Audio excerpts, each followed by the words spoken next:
Story time Hindi कहानी में आप सभी का स्वागत है। आज हम कहानियों के संग्रह से जैसी करनी वैसी भरनी कहानी सुनेंगे। आशा है कि ये कहानी आपको पसंद आएगी। प्राचीन समय की बात है। अजबगढ़ नामक राज्य में कुबेर सिंह नाम का एक राजा राज्य करता था। राजा स्वभाव से बहुत ही दयालु था। वह गरीब लोगों की हमेशा सहायता करता था।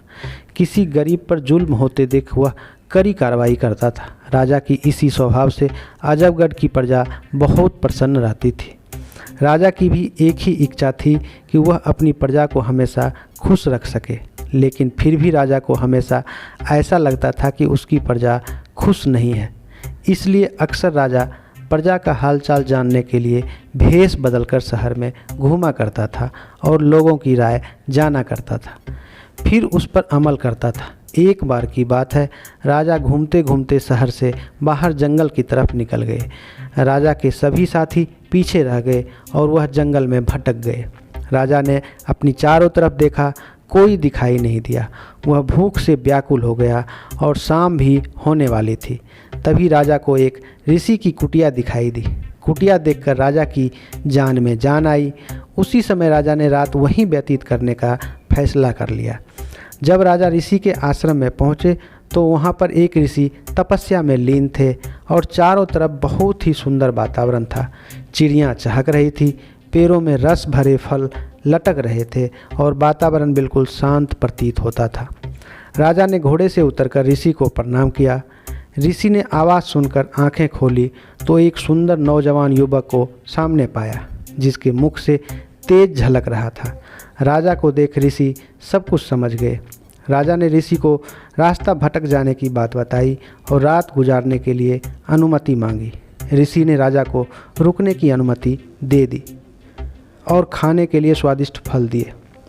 जब राजा ने फल खाए तो स्वादिष्ट और मीठे लगे। राजा ने ऋषि से फलों के इतने मीठे होने का कारण पूछा। तब ऋषि ने कहा, यहाँ का राजा बहुत दयालु और न्यायप्रिय है। वह गरीबों की सहायता करता है, इसलिए यह फल मीठे हैं। लेकिन राजा को इन सब बातों पर यकीन नहीं हो पा रहा था, पर इन बातों को झुठला भी नहीं पा रहा था। इसलिए राजा ने निरीक्षण करने का निर्णय लिया। सुबह होते ही राजा शहर की तरफ निकल पड़े और राजधानी में वापस पहुंचने के बाद उसने अत्याचार शुरू कर दिया। उसने प्रजा पर कर बढ़ा दिया। अब राजा गरीबों को परेशान करने लगा। पूरे राज्य में हाहाकार मच गई। ठीक 1 महीने बाद राजा फिर उस जंगल में उस आश्रम पर जा पहुंचा। जब राजा ने उस आश्रम पर पहुंचा तो वह अवाक रह गया, क्योंकि जहां पर पहले पेड़ हरे भरे थे वह सब पेड़ सूख रहे थे। फलों में कीड़े लग रहे थे। तभी घोड़े की आहट पाकर ऋषि अपनी कुटिया से बाहर आए और राजा को बिठाया।